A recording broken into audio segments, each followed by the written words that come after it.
ingkang saterasipun kados kala wau sampun dipun aturaken Mbah Ki Fauzi.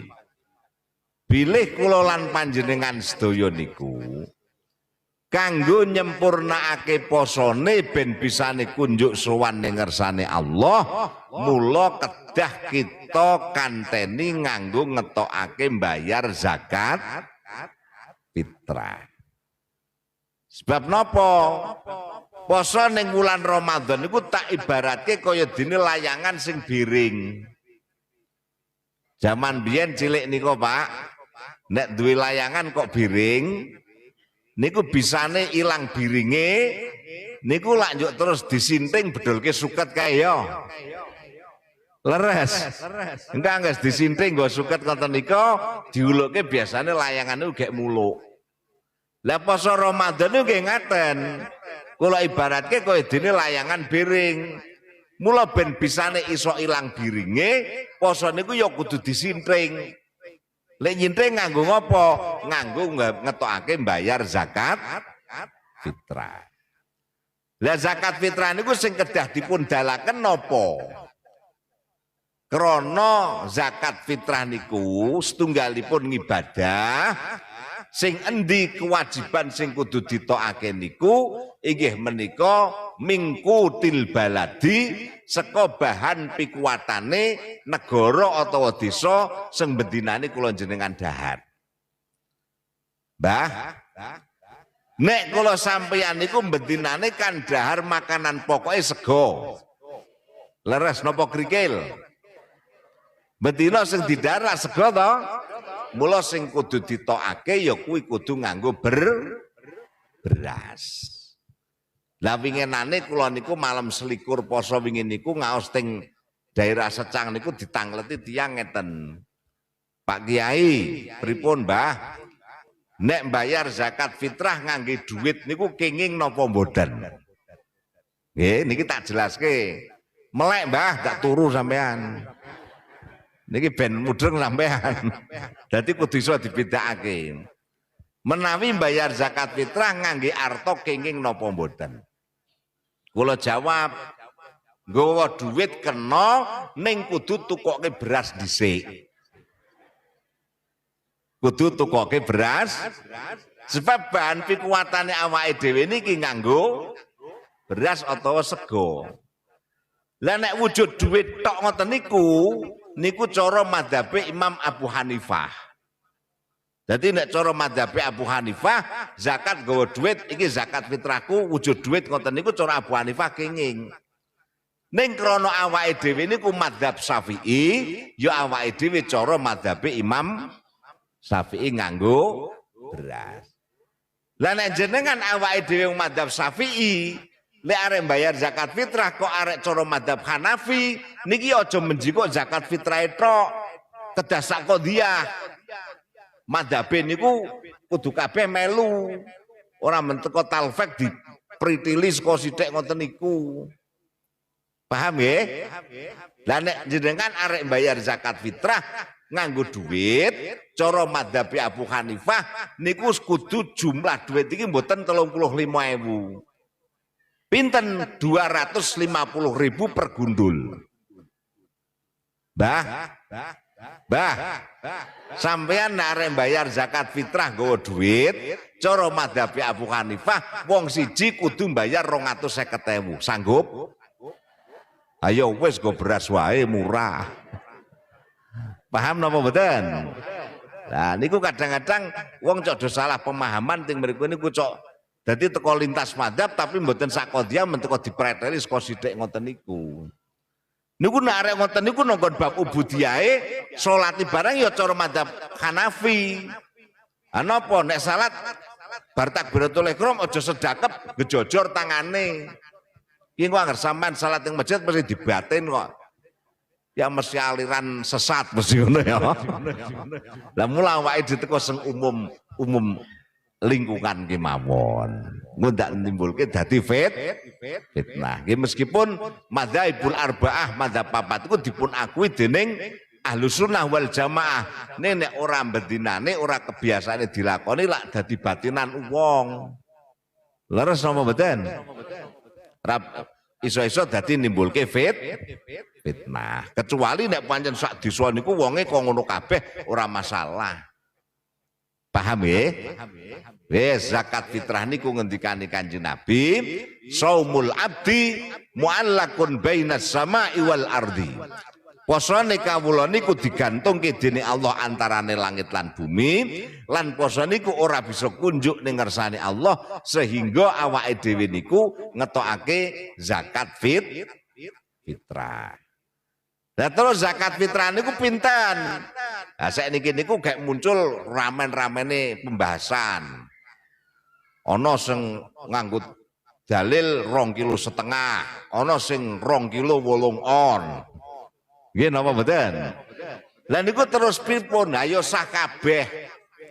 Wong 2,5 kilo niku tak aturi pirsa, ulama-ulama zaman riyin kados Mbah Ki Dalhar, Mbah Ki Sirat Payaman, termasuk Bapak Mbah Ki Khudori Tegalrejo, barang niku mbiyen nek bayar zakat fitrah niku cara beras niku ya 2,5 kilo. Lah iwadene sakniki kok ana kaul jadid nganggo 2 kilo 8 on, monggo mboten napa-napa tetep samawon. Nek sing 2 kilo 8 on aja njuk nyalahke sing 2,5 kilo. Bab niku 2,5 kilo niku ya wis ijtihade ulama-ulama salaf zaman riyin. Paham nggih? Monggo. Wong kadang-kadang sak niku cok terlalu ekstrim. Wah nek ora 2 kilo 8 on ora sah. Anggepmu timbangan 2,5 kilo biyen karo saiki beda ngoten napa? Saiki kula tak takon digawe nalar mawon. 20 tahun kepungkur jenengan nimbang beras 2,5 kilo, karo sakniki sampean nimbang beras 2,5 kilo, kira-kira jumlahe padha napa mboten? Padha-padha lek 2,5 kilo to niku. Sami. Ha wong sakniki mawon cara sampean nimbang watu sekilo karo kapur sekilo padha napa mboten? Padha bobote ning ora padha. Oke, ngoten lho. Lah mula niki teng mriki niki sing perlu tak aturke teng mriku niku. Dadi nek umpama sing arek nganggo kaul sing jadid nggawa 2 kilo 8 on monggo, ning tapi tetep bertahan nggawa 2,5 kilo nggih tetep sah.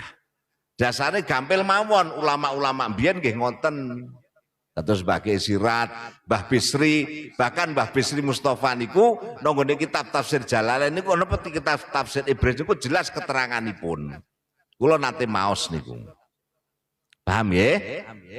Nah, saiki ada timbul pertanyaan malih.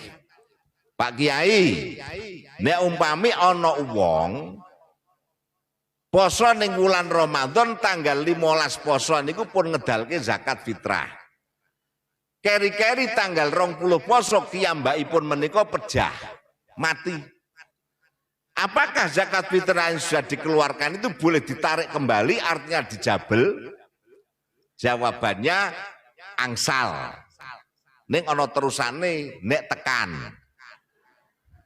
Bar nek tekan ana terusane meneh. Nek tekan pancen wudele bodong. Anjajal 2,5 kilo wis diwehke kok jaluk meneh lak yo redep ngisin to. Padha karo wong itu dilat meneh to niku. Lah muga-muga kula lan panjenengan sedaya mangke sak sampunipun posone wis do dizakati, Lailatul Qadar do diadang-adang, fitrah apa jenenge trawai do diopeni sing tenanan, pengarep-arepe kula sampeyan muga-muga ngamal ibadah poso kula sampeyan niku ditampa kabeh dening Allah taala. Allahumma para rawuh ingkang kita mulyakaken. Pun sebab tak amat-amati Mbah, uang niku biasanya nek wis mlebu nonggon akhir-akhir Ramadan niku karo ngibadah ora patek nggatekake ning sing dioyak-oyak menribut nek arek gawe tai kucing. Nganti direwangi ora traweh barang kok. Alah la ilaha illallah. Amun ngoyak tai kucing kok nganti ra traweh lha yo jan kebangetan to niku. Leres apa mboten? Lah mula monggo jenengan arek gawe panganan monggo ning aja nganti ninggalke ngibadahi. Tur lek gawe panganan niku sampeyan niyatono kanggo hormat sesuk nek ning dina bodho ana tamu sing pinara. Mbah biasane nek bodho lak ya do ketekanan daya ya Mbah. Lah jenengan do siap-siap do gawe panganan, mundhut panganan niku diniati kanggo nyuga daya ge nyuga tamu ngoten lho. Tur mangke nek nyuga tamu niku nek ana tamu sing pinarak niku tak aturi prisa sepisan sugawa nganggo peraupan sing sumeh. Lek nemoni karo guyang-guyu. Panganan seni toples niku dibuka tutupe sodor-sodorke ning aja jedhoge. Sampeyan mrumoseni monggo Kang yu niki untuk cacinge mang panjenengan incipi. Niki gurih tur renyah. Kula lek ndamel sewengi mboten melek. Ya wong tuku ya. Monggo mang panjenengan rahapi, mang panjenengan incipi. Niku nek sampean kok kurang nek incipi untuk cacing, mangke ning mburi omah jeh pirang-pirang. Lho niki monggo diniati kanggo hormat tamu. Insyaallah kula lan panjenengan bakal kluberan berkahi Allah lewat tamu sing mampir nang omah kula panjenengan. Bab Kanjeng Nabi dawuh, "Adz-dzaifu barokatun minallah wa nikmatun minallah." Tamu sing mampir nang omah kula sampean niku minangka berkah lan nikmate Gusti Allah. Pun muga-muga mangke kula lan panjenengan sedaya do diparingi panjang umur, do bisa menangi tekan bodo, Mbah. Kumpul anak putu. Muga-muga do diparing ana ngapura kabeh dening Allah taala. Pun niki mawon kula telake wis garing niki.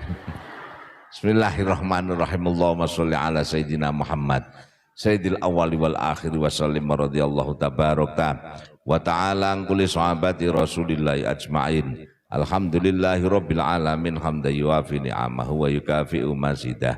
Ya Rabbana lakal hamdu kama yanbaghi li jalali wajhika wa 'azimi sultanik. Allahumma ighfir lana dzunubana wa liwalidina warhamhum kama rabbauna shighara.